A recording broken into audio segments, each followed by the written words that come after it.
Hello and welcome back to Metroball Grid. My name is Andre. Thanks for tuning in. This is we're playing in the competitive lobby on a Sunday afternoon. We're playing against Ice Ice Hedge Fund, which actually is a person who runs another YouTube channel.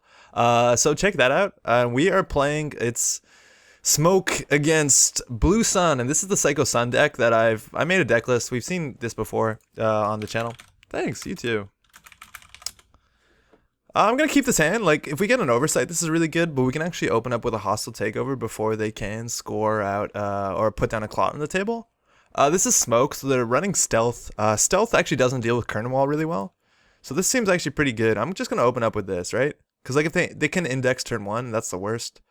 But it's actually maybe we want to ice and take a credit, but then if they run HQ, which they probably won't, right? But if they run HQ, it's a 1 in 2 and 4, which is a 50% chance. Yeah, I don't want to lose to indexing, right? So I'm not sure what to do. I'm gonna go for the hostile just because it's more aggressive. I think these decks don't run a lot of Smoke decks don't run a lot of HQ pressure. I have seen before things like I actually like Gauntlet a lot. I think that's pretty great. So this is a mid-seasons deck, so I'm actually hoping they spend a lot of money setting up, which they generally do, right? So we want to be able to score. We don't have a way to mid-season them out quite yet. This is really good on R&D. I don't even think we have to protect HQ. Just because they don't have enough money generally to vamp or do any sort of good HQ pressure. That's... Okay, we'll have actually now 14 credits to res. Kernel Wall, and they don't have tricks like like Inside Job or Femme Fatale. So we can probably score just behind a single Kernel Wall. So I think we do advance, install Kernel Wall, advance. Oh, they're going to run HQ, right? So that's actually a good time to run HQ. And they get the Cruzium. That's fine. They're up to 7 credits. We still don't have a way to what's it called? To mid-seasons, but I think actually we can score an Atlas with a single advancement. And RDI is out. This card is not that hard to deal with Stealth. It is a bit annoying if they're playing, okay, so they have 2 options, right? They play Switchblade. This is 2 Stealth credits, which is kind of annoying. If they're playing the other one, a Dagger, this is actually 3 credits on 1 Stealth, which is a lot better for us. I think we're just going to rush probably Oaktown, right? Because we need to get money. Because they're now up at 6 credits. So if we do in the Curtain Wall, Oaktown, we won't have enough money to res R&D, but we can res the Curtain Wall. So they get 2 accesses. It's honestly not that bad.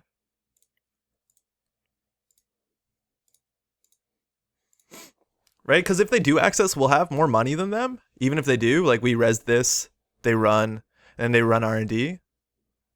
They can also assume this is something like pretty rough to deal with. Oh, they didn't run, so that's perfect. So Jackson's a good draw, so we're gonna score this out. We can leave it on the table, and I think we might actually, right? Because what's our next turn? Next turn we probably install this. So maybe we don't. Okay, that's the thing. Like if they run that, we don't have a way to mid-seasons. Maybe that was the argument why I install Atlas first. But the credit differential is working their way up there. Okay, sorry, 1 second, I'm thinking.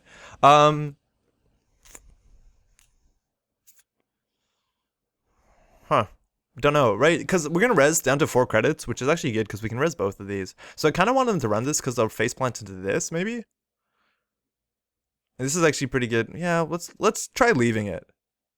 I think it's fine. Like they're still 8 credits behind, so they have to expect mid-seasons. If they want to SMC out their breakers, it's gonna cost around 4 credits. So Ghost Runner can be used during a run. It doesn't have to be used like Smoke, which is on a breaker. So they can actually like make SMC a lot cheaper. I'm not sure what clone chip's in this deck for. It makes me assume Clot, but besides if they're just scared of program trashing. So let's mandatory draw out. So we can advance this game 2, then install advance this, and they're still going to have a hard time dealing with this. I think that's the best. That gives us the most money. So good thing we left that, right? So what's the chance that they can get into Curtain Wall? It depends what their breaker is, and I think a lot of stealth breakers actually, builds actually just run,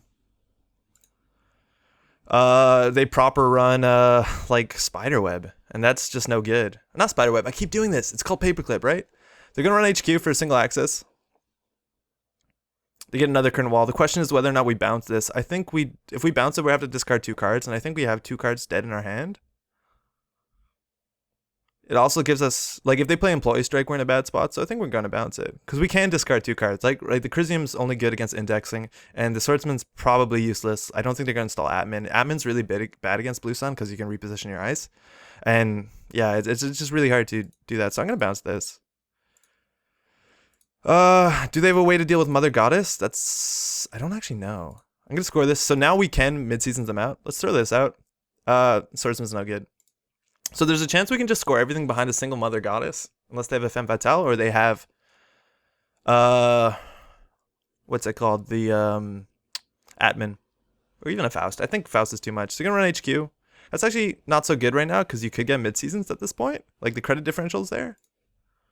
They might think that we bounced ice to HQ just because mid-seasons. I mean, because we drew an agenda or had more agendas and we want to make the density a bit lower. Things are good, right? We're already on 5 points. If we just put down a curtain wall on or Mother Goddess and they can't break it, we do Mother Goddess. Doesn't matter what we Atlas, right? Because we'll show them. Oh, they threw out a fairy. That's probably why they have clone chip. That's cool tech. We also have consulting visits. So if this is probably the most expensive for them to get through. So if we install this, we use the counter for an Oaktown install advance. We're gonna probably rush the Shaper out. So let's try this out. We still have enough money to res this thing, right? But we probably won't because that will make this a sentry. So let's take a... Oh, I love when this happens. Let's take out the Oaktown renovation just because it's the agenda. It's no surprise. Like, we could, in theory, pull an Atlas and then install a Jackson. I don't think that's a good play, considering we can just win, hopefully. But this also gives us more money, which helps us with the mid-season. So they have to get through this. They have to. It's game point. Escher could be annoying because they could switch these two, and one of them they can break.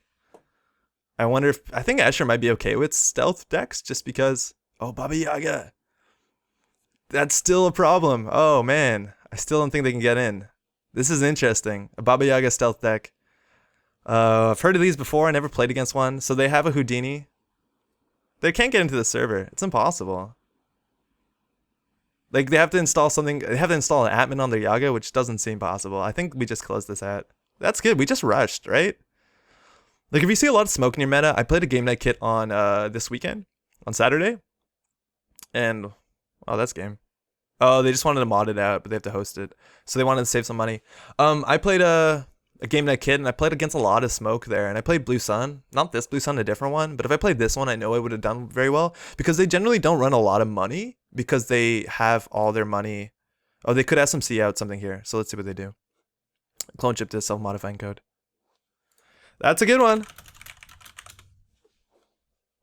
So the thing about Baba Yaga is that, oh, we don't res this. There's no point. Right? Like, they can only get 2 agendas. Worst. That's game. So the thing about smoke is because they have all these stealth credits to break things. Oh, they got a food off the top. That's okay. And we close this out. That's how you do it.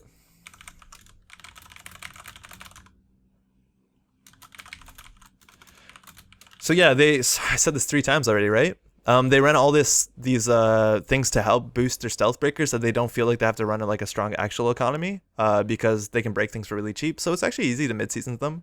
A lot of shapers will run Film Critic. Ice Hedge Fund said that they need money. I want to figure out what their fractor is, just so we can see what the math is against this build. Oh, I guess they're running stealth, right? And we could have probably told that by Fairy that they're running, sorry, Baba Yaga.